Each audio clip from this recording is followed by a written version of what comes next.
स्वाम्भव मनु की कथा बताई। ध्रुव, प्रहलाद, ग्राह गजराज, अजामिल, नरक के बारे में बताया। सती माता की कथा सुनाई। कपिल देव भगवान का कथा सुनाया। समुद्र मंथन, जड़ भरत, पुरंजन की कथा, 52 भगवान की कथा और सत्यव्रत राजा का कथा कहते हुए सुखदेव जी ने कहा कि हे राजन, जितना कथा में सुनाया उन सब का सार यही है कि भगवान राम और भगवान कृष्ण से प्रेम हो, इसलिए ध्यान से सुनो। अब सूर्य वंश मैं तुमको बताता हूँ, जिस पावन पवित्र वंश में भगवान राम का प्राकट्य हुआ। श्री नारायण के पुत्र हुए ब्रह्मा, ब्रह्मा के पुत्र हुए मरीचि, मरीचि के पुत्र कश्यप हुए और कश्यप के ही पुत्र सूर्य हुए। इसी वंश में आगे चलकर राजा नभग हुए, नभग के नाभाग हुए, नाभाग के ही पुत्र अम्बरीश राजा हुए जो एकादशी व्रत करते थे। इसी परिवार में मानधाता हुए। मानधाता ने अपने 50 कन्याओं का विवाह शांभरी ऋषि के साथ किया। उसके बाद त्रिवंधन हुए, त्रिशंकु हुए, उनके पुत्र राजा हरिश्चंद्र हुए। फिर इसी वंश में बाहुक हुए, बाहुक के पुत्र राजा सगर हुए और इनके 2 पत्नियों से 2 पुत्र हुए। एक पत्नी से असमंजस और एक से मांसपिंड हुआ। उसी मांसपिंड के जरिए 60,000 पुत्र प्रकट हो गए। असमंजस का पुत्र हुआ अंशुमान, अंशुमान के पुत्र दिलीप हुए, दिलीप के पुत्र भगीरथ हुए और वही ब्रह्मा जी के कमंडल से गंगा जी को लाए। लेकिन महाराज, इसी वंश में कुछ समय बीत जाने के बाद खट्वांगात दीर्घबाहुश्च रघु तस्मात् पृथुश्रवा अजस्ततो महाराज तस्मात् दशरथो भवत्। खट्वांग के पुत्र दीर्घबाहु हुए और दीर्घबाहु के पुत्र राजा रघु हुए।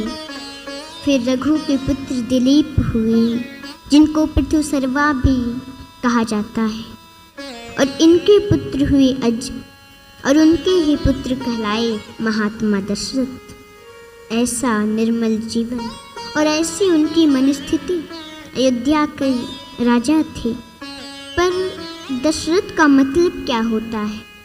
जिसका 10 दिशाओं में यश है, 10 दिशाओं में जिनके रथ को आबाद गति से चलने का सामर्थ्य प्राप्त है, वे राजा दशरथ हैं।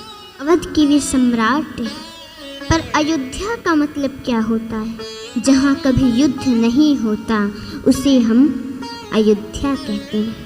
लेकिन राजा दशरथ के मन में बहुत भारी चिंता है कि मेरा कोई पुत्र नहीं है और इनकी पत्नियां हैं 3, महारानी कौशल्या,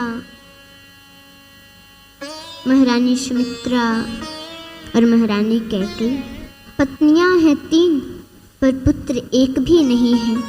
पुत्र के लिए राजा दशरथ को बहुत बड़ी ग्लानि है। पर महाराज, अगर कोई भी कष्ट है, अगर कोई दुख है, उसे संसार के लोगों से मत बताइए और गुरु से कभी छुपाइए मत, क्योंकि दुनिया के लोग जो हैं किसी भी बात को पूछ लेंगे और बाजार में हंस के उड़ा देंगे। इसलिए कभी नहीं बताना चाहिए और गुरु से कभी छुपाना नहीं चाहिए। संत कहिए सनीति प्रभु, श्रुति पुराण मुनि गाय, हुई हिन बिमल विवेक उरा, गुरु सन कियों दुराव। कोई दुख हो तो दुनिया को नहीं बताना चाहिए और अपने गुरु से छिपाना नहीं चाहिए। इसलिए वो अपने गुरु के पास गए। एक बार भूपति मन माही, एक बार भूपति मन माही, भय गलानि मोरे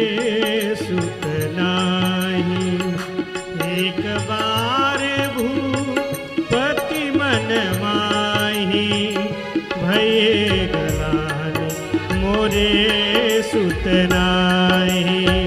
गुरु गृह गया तुरत वही पाला, चरण लागे करी विनय विशाला। धरहु धीर होई है सुत चारी, त्रिभुवन विदित भगत भयहारी। श्रृंगी ऋषि वशिष्ठ बोलावा, श्रृंगी ऋषि वशिष्ठ बोलावा। पुत्र काम शुभ यज्ञ करावा, पुत्र काम शुभ यज्ञ करावा। राजा दशरथ जा करके कहते हैं, गुरुदेव आज से हमको ऐसा लगता है कि मेरा कोई पुत्र नहीं होगा, मेरे घर में कोई तर्पण करने वाला भी न होगा। हे गुरुदेव, क्या सूर्य वंश का मैं अंतिम राजा हूँ? आप जैसे कल्पवृक्ष के नीचे रहने वाले के होते ऐसा कदापि नहीं होना चाहिए। श्री वशिष्ठ जी मुस्कुरा कर बोले, 4 पुत्र होंगे राजन, क्योंकि मुझे यह मालूम था कि आपके घर में परात्पर नारायण ही अवतरित होकर आने वाले हैं। प्रेम से बोलो जय श्री राम। सभी प्रेम से बोलिए ना जय श्री राम। जय श्री राम। इसीलिए तो मैं परोहित कर्म आपका स्वीकार किया था, नहीं तो परोहित कर्म कोई उतना उत्तम नहीं है। पर मैं जानता था कि आपके घर भगवान आने वाले हैं, लेकिन फिर भी हमें सत्कर्म तो करना चाहिए। तो बड़ी निष्ठा और प्रेम से पुत्र कामेष्ठी यज्ञ प्रारंभ हो गया, और जब अंतिम आहुति डाली गई तो साक्षात अग्निदेव जी प्रकट हो गए हवन कुंड से चरु लेकर के। बोलिए अग्निदेव महाराज की जय हो। अब तो सभी ने देखा, अग्निदेव ने कहा कि ये चरु अपनी पत्नियों को खिला दीजिए, और वशिष्ठ जी ने भी आशीर्वचन कहा। चीनी चाउर औरी क्षीर तीनों मिलके बनल खीर। चीनी चाउर औरी क्षीर तीनों मिलके बनल खीर। ले जा खीर त जग जई है तकदीर राजा जी, तकदीर राजा जी। ले जा खीर त जग जई है तकदीर राजा जी, तकदीर राजा जी। चीनी चाउर औरी क्षीर तीनों मिलके बनल खीर। चीनी चाउर औरी क्षीर तीनों मिलके बनल खीर। ले जा खीर त जग जई है तकदीर राजा जी, तकदीर राजा जी। ले जा खीर त जग जई है तकदीर राजा जी, तकदीर राजा जी। तब ही राय प्रिय नारी बोलाई, कौशल्या भी कहाँ चली आई। तब ही राय प्रिय नारी बोलाई, कौशल्या भी कहाँ चली आई। अर्ध भाग कौशल्या ही दीनी, उभय भाग आधे कर लेनी। अर्ध भाग कौशल्या ही दीनी, उभय भाग आधे कर लेनी। बोले जा खीर त जग जई है तकदीर राजा जी, तकदीर राजा जी। ले जा खीर त जग जई है तकदीर राजा जी, तकदीर राजा जी। चीनी चाउर औरी खीर तीनों मिलके बनल खीर। चीनी चाउर औरी खीर तीनों मिलके बनल खीर। ले जा खीर त जग गई है तकदीर राजा जी, तकदीर राजा जी। ले जा खीर त जग गई है तकदीर राजा जी, तकदीर राजा जी। चरु ले गए और तीनों रानियों को आधा आधा दिया। पर जब माता सुमित्रा के हाथ में दिया तो आकाश से उड़ती हुई एक चिल पक्षड़ी आई और हाथ से चरु लेकर चली गई अनंत आकाश में, और केसराचल नाम के पर्वत पर जाकर एक वृक्ष पर बैठी। और महाराज उसी वृक्ष के नीचे माता अंजनी पुत्र के लिए तपस्या कर रही हैं। अब उस पक्षड़ी को कुछ बोलने का मन हुआ, हम कुछ बोले, मुंह खोली तब तक चरु मुंह से छूट गया और अंजनी माँ के हाथ में गिर गया। तो शिव प्रसाद समझ करके उसको अंजनी माँ ने ग्रहण किया और उसी चरु के द्वारा हनुमंत लाल का प्राकट्य हुआ। बोलिए अत्यंत बलवंत श्री हनुमंत लाल महाराज की जय। लेकिन इधर सुमित्रा माँ तो बोली, अब मेरा कोई पुत्र नहीं होगा क्योंकि मेरा चरु तो पक्षड़ी लेकर चली गई। दुखी हो गई। तो कौशल्या माँ ने कहा, चिंतित क्यों होती हो? मैंने अभी अपना चरु भक्षण नहीं किया है, इसलिए मेरे चरु में से मैं तुम्हें देती हूँ। और आधा भाग उन्हें दे दिया। अब कैकेयी माता सोची, जब दीदी ने दे ही दिया हम भी दे देते हैं, और वो भी अपने में से आधा दे दिया। अब सुमित्रा माँ ने कहा कि आप लोगों ने चरु दे करके हमको बहुत बड़ा कृपा किया है हम पर, इसलिए भगवान की कृपा से अगर मेरे 2 पुत्र हो गए, दोनों पुत्रों को आपके दोनों पुत्रों के सेवा में समर्पित कर दूंगी।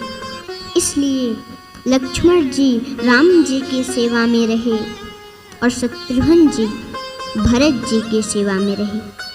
और महाराज अब धीरे धीरे समय बीत रहा है और अयोध्या सुंदर तो था ही, और सुंदर हो गया।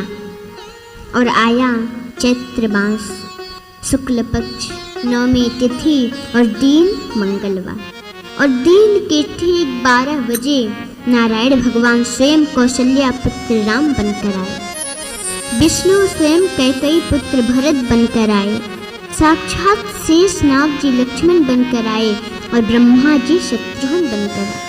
9वीं तिथि मधुमास पुनीता, 9वीं तिथि मधुमास पुनीता, शुक्ल पक्ष अभिजित हरि प्रीता, शुक्ल पक्ष अभिजित हरि प्रीता, मध्य दिवस अति शीतल घामा, मध्य दिवस अति शीतल घामा, पावन काल लोक विश्रामा, पावन काल लोक विश्रामा।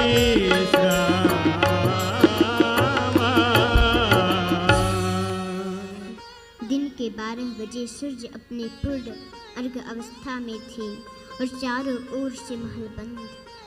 तो शंख चक्र गदा और पद्मधारी से नारायण माता कौशल्या के घर में प्रकट हो गए। बोलिए नारायण भगवान की। 4 भुजा था। माता कौशल्या उनका दर्शन किया। चारों तरफ से महल बंद था, इसलिए कौशल्या हितकारी कहा गया। राम जी बोले कि हे माता, आपने और आपके पति ने बड़ी तपस्या की थी नैमिष में, और जब मैं पूछा क्या चाहिए मांगो, तो आप लोगों ने यही कहा कि चाहूँ तुम ही समान सुत, इसलिए मैं आपका पुत्र बनकर आ गया। माता कौशल्या बोली, मैं तो पुत्र बन के आने के लिए गई थी प्रभु, ऐसे पुत्र होता है क्या? इतना बड़ा हंसता हुआ पुत्र होता है तो रोता है। आप हमसे बात कर रहे हैं, ये कौन सा पुत्र बनकर आए हैं? और प्रभु पुत्र बन गए।